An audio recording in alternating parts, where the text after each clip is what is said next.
Hey folks, how's it going? Random Andrew here, and welcome to another random vlog. If you don't know who I am yet, if you're just stumbling across the channel, I do vlogs, video logs, kind of documenting things around our area. In case you're wondering why I'm walking backwards, I'm trying to get away from the highway noise right now. Nice clear open field, I don't have to worry about running into anything. So yes, I like to go out, make videos kind of telling a little bit of the history of some of the things around our area. In time, I'm hoping to kind of branch that out and do a lot of the things here in Canada that we have to offer. Everybody knows about what America has to offer. It's some of its great roadside attractions, some of its natural features, its parks, you name it, they got a lot of stuff. Well, we got a lot of that here too, and I would like to eventually be moving this channel to covering even more, way past what I've done here in St. Thomas. So if you like what you see, make sure you're subscribed so you can catch my videos. Click that little bell so you know when I post new content. And if you really enjoy what I'm doing, there's ways to help me make that dream come true. Now today, where am I? This is mostly known as the Regional Mental Health Care St. Thomas. This is here in Southern Ontario, directly pinpoint south of St. Thomas. It's part of St. Thomas. Massive facility. What you see here from the front of the building, this is only a fraction of what's actually here. You can see the coat of arms above the doorway over here.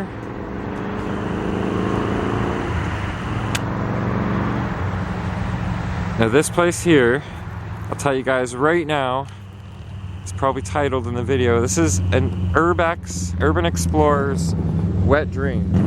This place here, pardon the expression, but this place here, it would take you multiple visits of an hour or so every time you're here, checking out different wings, different areas. There's underground sections, that's right, we're actually almost directly over a tunnel now. You can see one of the drains here. But the tunnel would pretty much, there was two or three, one that ran directly across to this facility across the street, which is part museum, part administration building, but it used to be the nurses' quarters for over here. A lot of nurses would stay there, if I'm not mistaken. Also used in part of the RCAF training. So I'm not sure if we'd be in big trouble for going around the facility. There is a driveway that goes around here. But as long as we're not being obviously like trying to get into the place, as long as we're not inside the property, I don't foresee a problem. But if I do get kicked off the property, at least I'll have made this attempt to show you how massive this facility is. Sits empty right now. And yes, I have actually sent out many requests trying to get granted access, as long as we've got like respirators, protective gear, whatever we need to be in there. I've sworn that we will acquire, we have access to those materials so we could do a proper explore of this place. So if you're watching this video and you can make that dream happen, please get a hold of me. We'd be doing everybody a favor. See, if you let me and say Brother Craig come through here and do the full out explore inside here, an urban exploration, we do it safe, we do it proper, we document everything that is proper to be shown without any hoopla, any build-up, any story, any urban legends. And then we can keep people from having to want to break in there to explore it, because if they can just come to the channel and see the video, then they don't need to go inside, right? So you want to help me get in there. You want to help me get in there. So we're gonna, again, I don't know where to start with this place, it's so big. Maybe a little bit of the history, and then I'll start showing you a few things that I know about around here as we go around. And I would be a fool to have not brought the drone. Ethan's picking up his drone soon to do his own work with it, so we are going to get this last drone flight in, hopefully we don't get stopped. As seen in former vlogs, I showed you guys this old school bus stop that sits right out off the side of Sunset Road. There's a whole line of trees that come along here. You notice it's a raised section right in this area right here. See how the ground sticks up a little bit? I don't know if you guys can pick that up on the camera or not. But, boom! What is that? What is that? Well, I've told you guys before, but in case you didn't see those old videos, this is actually tunnel access right here. There's a way to get down into the tunnels from out here, and as you can see, it's right by sunset. We won't be using this entrance today. We won't be using any entrances today, but I thought it was a cool fact. Yes, it's locked from the inside. You can't get in there. Don't even try. I'll get to explaining why this is a place that you just can't urbex. We'll get to that, don't you worry. But this entrance right here was used in a movie, 125 rooms of comfort. He's coming into town. It's either on a bus or he has a taxi. He comes up, taxi stops here, he pays, gets out, and he climbs down in that. It's within like the first 10 minutes of the movie. 125 rooms of comfort, filmed right here in St. Thomas, Ontario. They also had the Grand Central Hotel.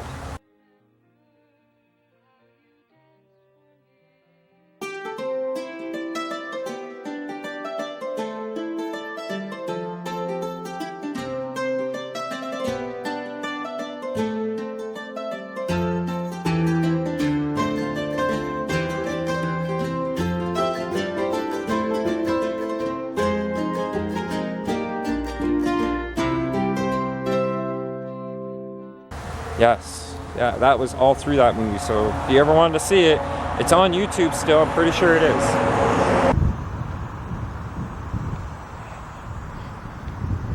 Alright, so some history.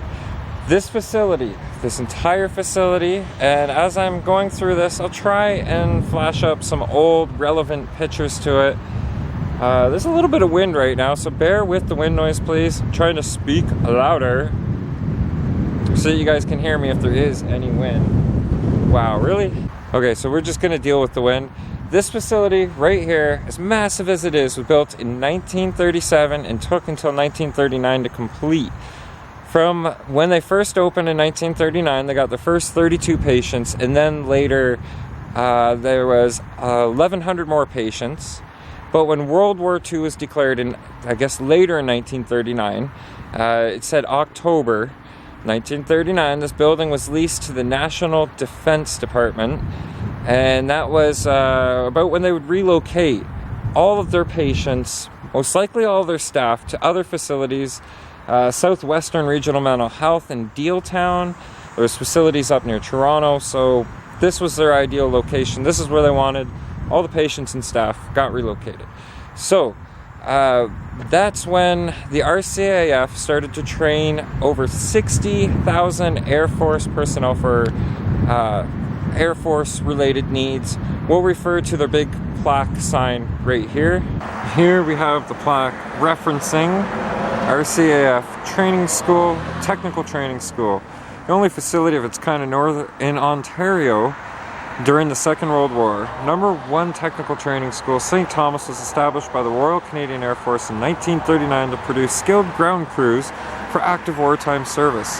It was housed here in this hospital complex and was operated in compliance with Canada's commitment to establish air training facilities in sites removed from the theater of war, equipped to handle more than 2,000 students at a time.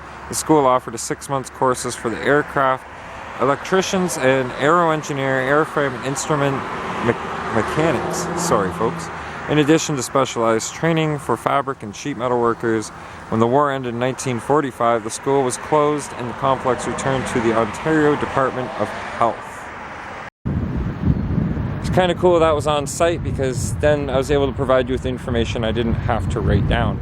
So this reopened as a hospital in 1945. Once the war was done and over, they were done with the training at least. By 1958 though, so this would be a good 13 years later, admissions peaked to over 2,200 patients. It's a big enough facility, believe me, from what you see right here. You're hardly seeing the full size of this thing. I'm hoping I get to show you just how big this facility is. So the greatest capacity they had was just over 2,400 patients in this facility. And then it closed in 2013. Now it's 5 years later. It's been sitting empty, but they did construct a new facility. You can hardly see it through the trees and the bushes over here, But it's there, it's new, it's up to date, everything's up to code, and it would apparently cost them less to build that than it would have to do everything they would have needed to do to this facility. So let's get up and have a bit of a closer look at this front entrance.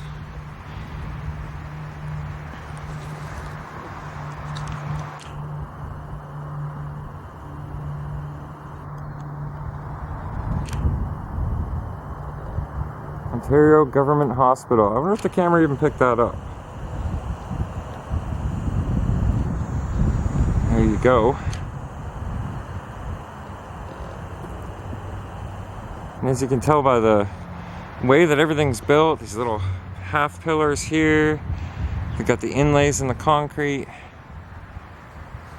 They actually were putting quite a bit into this. They wanted a solid structure and they wanted it to look good as well.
I've been out and walked around this place many times.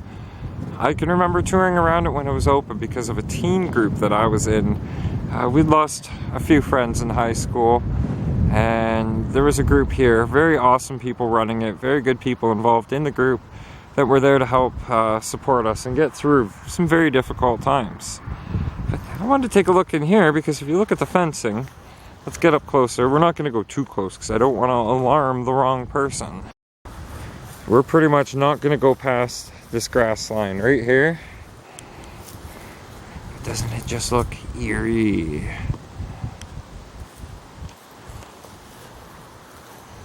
Spooktacular. Yeah, I said that. So, kind of explaining why, like, this would be the greatest urbex spot if not for this right here. This is the Elgin OPP detachment. See that yellow and black sign right there? Sorry for the shakiness. That guy right there. They keep a very vigilant eye because this area is known to have some destructive youth. Maybe not youth, but some destructive people in general that would just probably, if they could gain access here, they would destroy it. I mean, it's going to be destroyed anyway, but they would become dangerous. It would become dangerous for them, and so they just keep it all sealed off, sealed up. Nobody goes in, and nobody comes out. Look, I can see open doors up inside the facility. Wouldn't that just be the greatest Explorer ever? Given though, if somebody really did want to get in there and explore, they really could. And there's ways of doing it without being seen. But if you get caught in here, they will make an example out of you. They won't just give you the regular trespassing fine. They will make an example out of you for breaking in there.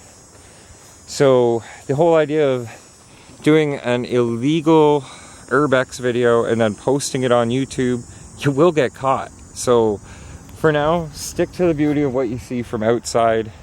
Imagine what you see inside. And maybe someday somebody will give us the proper permissions to go in and do a proper video on it. You never know. Positive thinking, right? I always say you got to think positive. So right now I'm at this point, I'm unsure. I did actually see, and I'm pretty sure it's pertaining mainly to the building, but it was a no trespassing indication. But yet right here are all the soccer fields where all the kids come and play soccer. I'm pretty sure this is where my nephew plays soccer. So I think we'll be safe as long as we stick to the road. If we wander off the road, that's probably what will be the no trespassing part. So we'll at least go down this road and come back up, unless there's a way to get out and around the other way.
Now over to the north side of the pre-existing facility.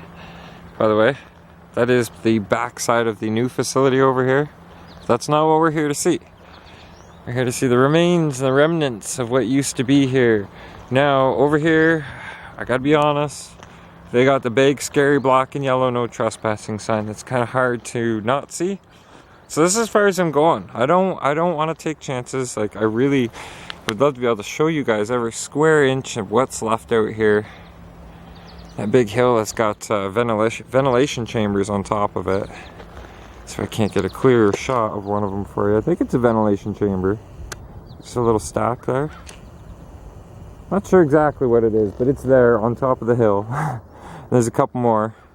And then this here, I'm pretty sure it was part of the old laundry facility. They used to bring the laundry in here, do mass quantities of clothes cleaning. But yeah, we're almost all the way around. We were originally would have came in up over here and then started going around the outermost laneway. We're gonna probably go back out the direction we came in, but not without having an aerial look at some point.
So there you have it.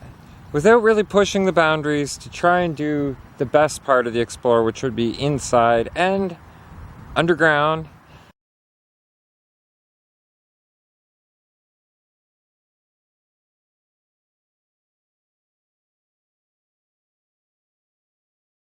That's about as best as I can get for you guys today. Just as a side note, and this is after I'm already done filming, I'm packing up the drone and everything, getting ready to go. I can hear a dog barking, and it did not sound that far away, and it's definitely coming from that direction. There's no sign saying about this place canine security patrolled or anything, but do they have to say? I know I heard dogs. I was like, security down here, but I think they realize I'm just out here taking pictures, taking video. Don't know if they're gonna come up and talk to me, but if they do, we'll see what happens. Another interesting mantle above this doorway, 6 Canadian geese and a sunrise behind them. A little bit closer shot. There you go. Little pieces like that. Not sure how well it's going to show up, but there's another mantle, bit of an artistic touch. It is up and in there a little ways, and there is a security guy driving around, so I'm not going up and getting too close of a shot. Here it is, St. Thomas Regional Mental Health Care. Some people call it the St. Thomas Psychiatric Hospital. Either way, it is what it is, and here it is. Hope you guys liked that drone shot. Ethan, the drone did great again today. I actually flew it for the full battery life, and it was a good flight. So I'll go home, I'll edit the footage, put some groovy music to it, and you guys will have to let me know what you thought. What do you think of those edits, by the way? I'm taking my time trying to put those together, make them look decent, rather than just have a straight video. Gives it some rhythms. It's a little bit more visually appealing. So I'm going to load everything up. I'm going to head on back to the house and look forward to a rather lengthy edit tonight. I think I do enjoy it though, so it's what makes me smile, what keeps me going. Please do me the world of favors. If you're not yet subscribed, please subscribe to the channel. We're at 365 subs right now. That's a subscriber for every day of the year. That's pretty awesome in my books. Thank you guys. I really do appreciate it. It makes it feel that I'm not just doing this for my own pleasure, for my own satisfaction, that people out there are really actually enjoying the videos. So that is a big bonus. Thanks for watching. Think positive, stay positive, keep a smile on your face, and we'll see you again soon. Last time, thanks for watching. Good night. Random vlog over.